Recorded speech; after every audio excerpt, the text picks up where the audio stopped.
everybody, and welcome back to another 52-week movie challenge because I like to have enough videos and podcasts to do. I had to give myself a fun little project that'll last all fucking year. So we're only on week 10, but we're on week 10, so that's a pretty good start, to it. All right. So here we go. Week 10, a family-friendly movie. It's right there.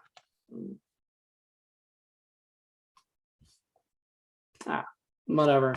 Anyway, let's start reading this stuff.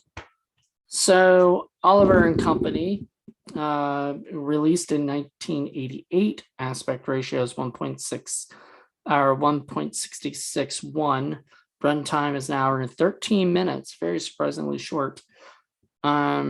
Genre was family-friendly movie with light animation, rated G, starring Joey Lawrence, Billy Joel, Cheech Marin, and Bette Midler. It was directed by George. Oh God, I can't read my writing. Scribner. Let me look it up. Oliver.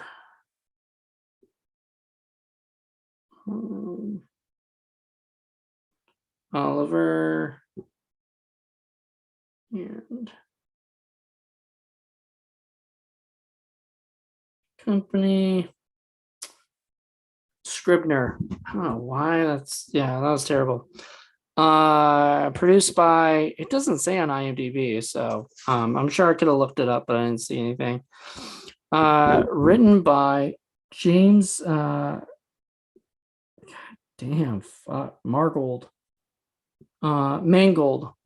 James Mangold, and 22 others. His music by J.C. Redford, and awards received was Golden Globe nominee for Best Song,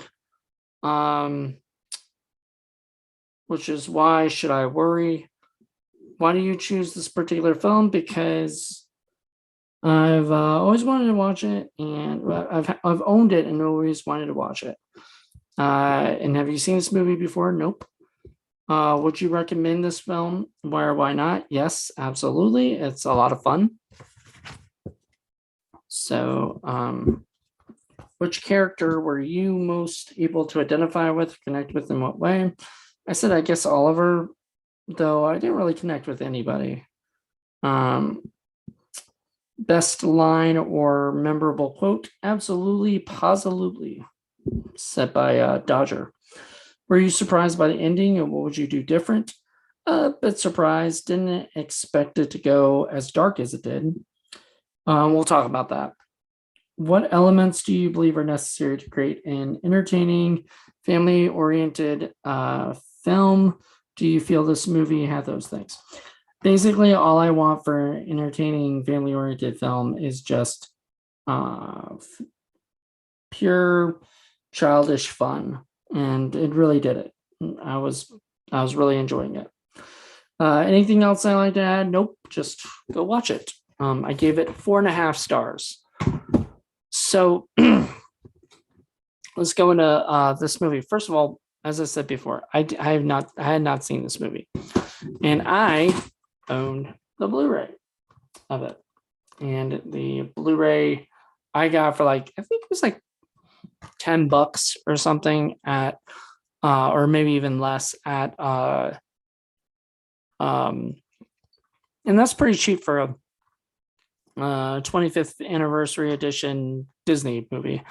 But I guess it really wasn't doing that well or something. So at Best Buy, they had it for $10, and I was, or even less. I don't remember exactly, but I knew it was cheap. And I never turned down getting animated movies from Disney, especially if they're cheap. I used to be a part of their movie club, where you would get these movie rewards and stuff, and they would have a little code, and then you could get rewards for it. Sorry, this is like midnight.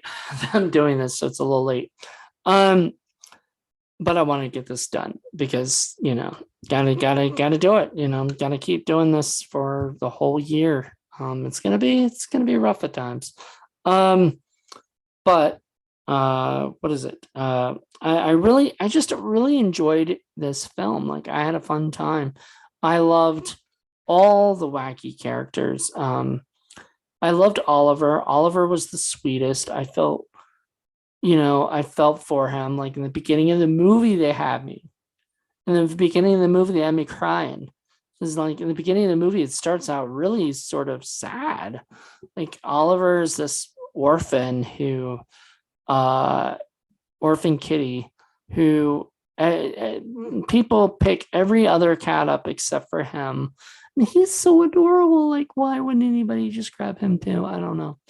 But so he then is sort of in this like lost in New York City kind of thing, where he's sort of forced to live this life of like trying to figure out who he belongs to. And he becomes friends with Dodger, but not directly. Like they don't. He kind of follows Dodger after Dodger makes him eat this or help steal his food, and then he doesn't. He's like, "Oh, you're on your own, kid. I'm not going to help you out." And so he follows him around, and he goes back to this like kind of underneath the sewer or whatever, ish kind of thing. Like, as I said, like in the gutter, kind of area, and there's a whole pack of dogs there. They're all like friends, best friends, and they all hang out together, and all voiced by amazing people. Like Dodger was done by Billy Joel, Cheech Marin did Tito, Richard Mulligan, who's been in a lot of stuff, very famous actor. I remember as Dr. Harry, was it Dr. Harry Weston of Empty Nest. And then he played Einstein. There's always got to be that dog that's very slow, talking in these Disney movies and stuff. But I love it. Roscoe Lee Brown is Francis, and that's like he's got the deep voice and everything. Shirley Rafe or Ralph was Rita, and Rita was a lot of fun. Dom DeLuise played Fagin, their master that lived there, who was in debt to Sykes, played by Robert Loggia. And then there's Roscoe and DeSoto, who are the basically the Doberman brothers. And then there's Jenny, played by Natalie Gregory, who you may remember her from Alice in Wonderland, the old Alice in Wonderland miniseries that was just amazing and a lot of fun. Then there's Bette Midler,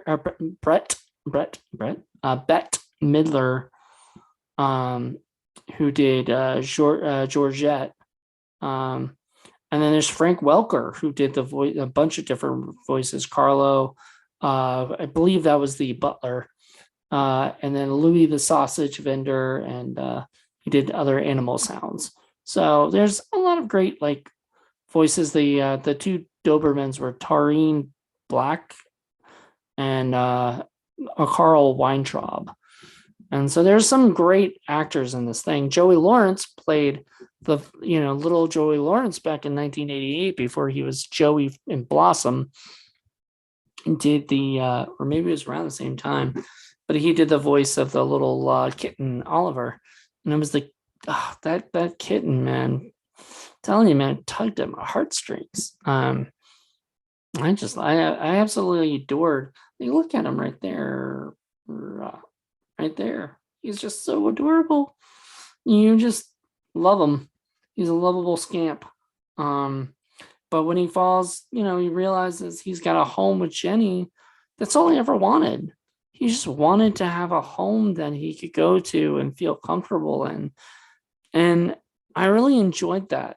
Like I enjoyed what Disney did for these films. Disney really tugged at your heartstrings because they made you kind of have both feelings for both sides. Like you want Oliver to be with Jenny and be happy and all this stuff, but you also kind of sad that he's gone away from the group. I mean, for an hour and 13 minutes, you bonded really freaking quick with these animals. I don't know how they did it, but they did it so well where I cared for every single one of them and wanted them all to be happy except for the Dobermans and Sykes. I don't care about them, but everybody else in the thing I just cared about and loved. And it was just fantastic. I mean, there's not really that many stories I feel like these days that do that. There's also this really cute scene that Dodger's like hitting on this other dog, and she looks like Lady from Lady and the Tramp to me. So I thought maybe that was a nice nod. And apparently, also, there's a character from 101 Dalmatians that's in it, supposedly. I don't know. Honestly, all in all, I really found this movie to be a lot of fun. This movie was cute. It had great songs that are very catchy.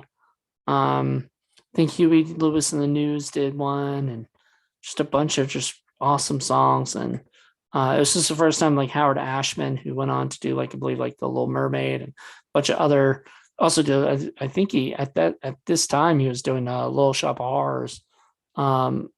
So around this time, but um, that guy did the music and the songs and everything, and there's so many great songs about Oliver and about about New York, and it was a great movie about New York. They showed the Twin Towers, and there was a thing about it that I read that apparently they wanted to get rid of the Twin Towers, or people wanted to get rid of it.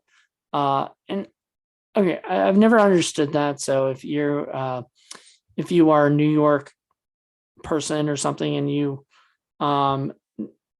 sort of know about that, please explain why you would want to get rid of the Twin Towers in older movies. I don't get it. Like, and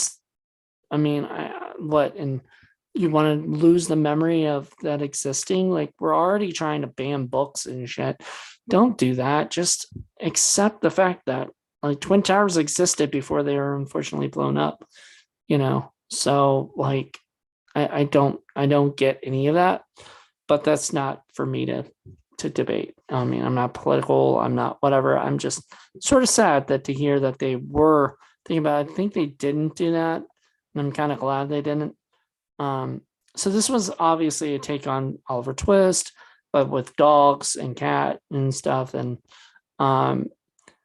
me, I was like thinking, how can this be Oliver Twist with this not a gang? It was a gang of dogs, I guess, that he sort of bonded with.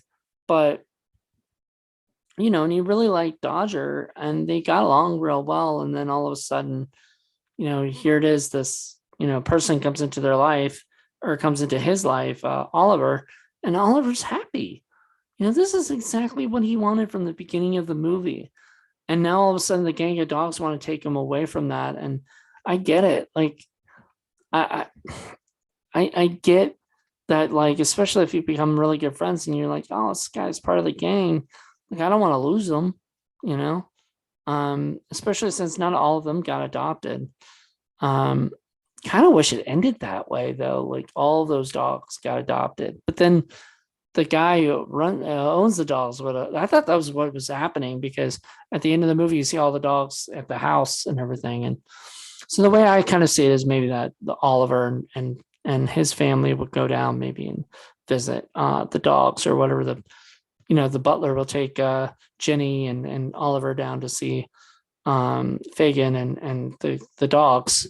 That would be what my hope would be. I really like the train bus, the sub stuff. Like, I thought that was a lot of fun.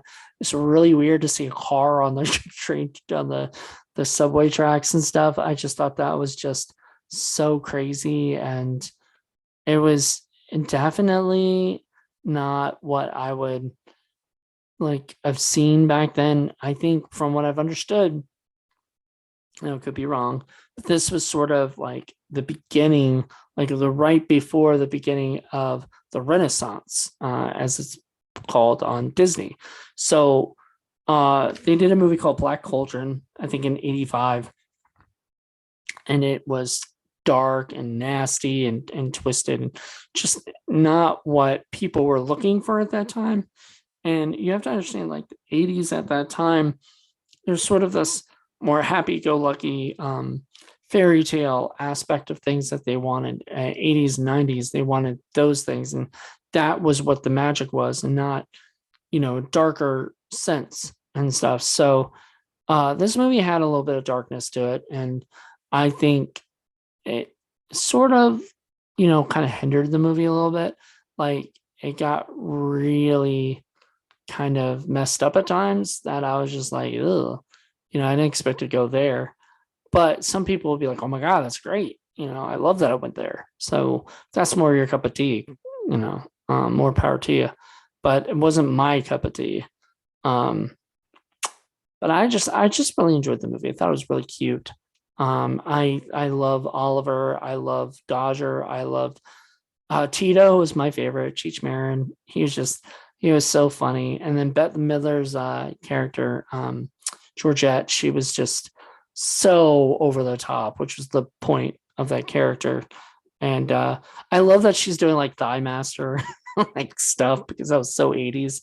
She's like watching the TV and mimicking the Thigh Master like aerobic stuff. And then she has Tito to dance with her, and she wants to change Tito into like a housebroken dog, who's groomed and bathe. And Tito's like, no, no, no, I want to get away from that lady.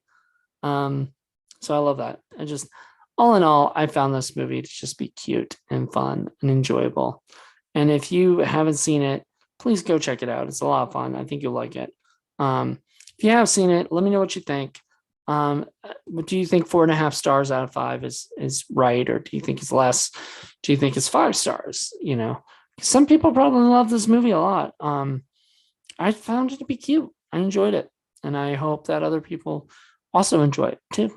So thank you guys for checking this out. Join me next month for a whole brand new 52 weeks of indie horror. Where, okay, give you the hint for next week. Won't tell you what I'm going to be watching, obviously, because sometimes I don't even know. I might when I see what it is. So 10 was family-friendly movie. 11 is a film that has won Best Original Screenplay. Oh, Jesus. Well, I'll figure something out. Either it'll be streaming or one of my Blu-rays. Probably one of my Blu-rays, because I've been dying to just keep watching everything in my Blu-ray section. So this is, I guarantee you I have one of everything in this 52 weeks thing. So, I've already done a couple. So there you go. Well, thank you guys for checking this out. I hope you guys enjoyed it. Join me next week and have a good one. Bye.